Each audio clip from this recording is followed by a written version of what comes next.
ఉమ్మడి ఆంధ్రప్రదేశ్ మాజీ ముఖ్యమంత్రి తెలుగుదేశం పార్టీ వ్యవస్థాపక అధ్యక్షులు నట సామ్రాట్ నందమూరి తారక రామారావు 29వ వర్ధంతిని టీడీపీ శ్రేణులు ఘనంగా నిర్వహించారు.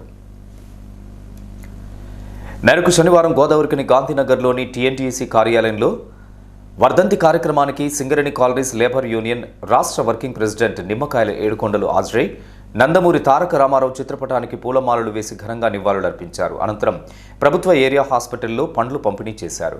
సందర్భంగా నిమ్మకాయల ఏడుకొండలు మాట్లాడుతూ బడుగు బలహీన వర్గాల ఆశాజ్యోతి నందమూరి తారక రామారావు అని, ప్రజల వద్దకే పాలనను చేసి నిరూపించిన వ్యక్తి అని, సినీ వ్యవస్థను ఉమ్మడి ఆంధ్రప్రదేశ్కు తీసుకువచ్చిన సినీ భగీరథుడు, నట సార్వభౌముడు, తెలుగు జాతిని ప్రపంచానికి చాటి చెప్పిన మహోన్నతమైన వ్యక్తి స్వర్గీయ నందమూరి తారక రామారావు అని, ఆయన ఆశయ సాధన కోసం ప్రతి ఒక్క టీడీపీ నాయకులు కార్యకర్తలు కృషి చేయాలని సందర్భంగా కోరారు.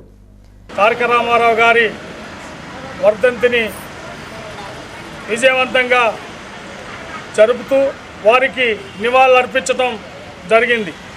ఈరోజు డాక్టర్ నందమూరి తారక రామారావు గారు బడుగు బలహీన వర్గాలకు ఆశాజ్యోతి. వారు చేసినటువంటి సేవలు ప్రతి ఒక్కరూ కూడా వారి అడుగుజాడలో నడుస్తూ ఇప్పటి వరకు కూడా ముందుకు సాగుతూ ఉన్నాం.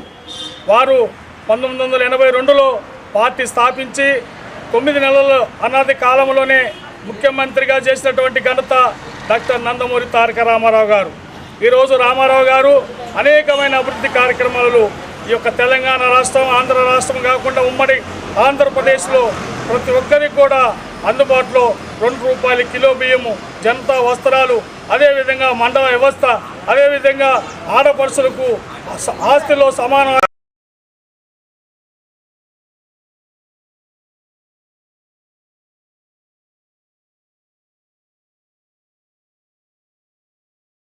ఇంకా ఈ కార్యక్రమంలో నాయకులు దామోదర్ రెడ్డి, గుండబోయిన ఓదెలు, చిటికల రాజలింగం, పెగడపల్లి రాజనర్సు, బెక్కం వీరేందర్, కొండి శ్రీనివాస్, నారెడ్డి స్వరాజ్యం, కుషి నర్మద, చిట్యాల అశ్విని, బరిగెల కళావతి, రొడ్డ బానమ్మ, రామగిరి రాజేశ్వరి, సుందిల్ల స్వామి, సల్లా రవీందర్, రాజుబాబు, ఈసం రాజలింగం, లింగమ్మ, నర్సయ్య తదితరులు పాల్గొన్నారు.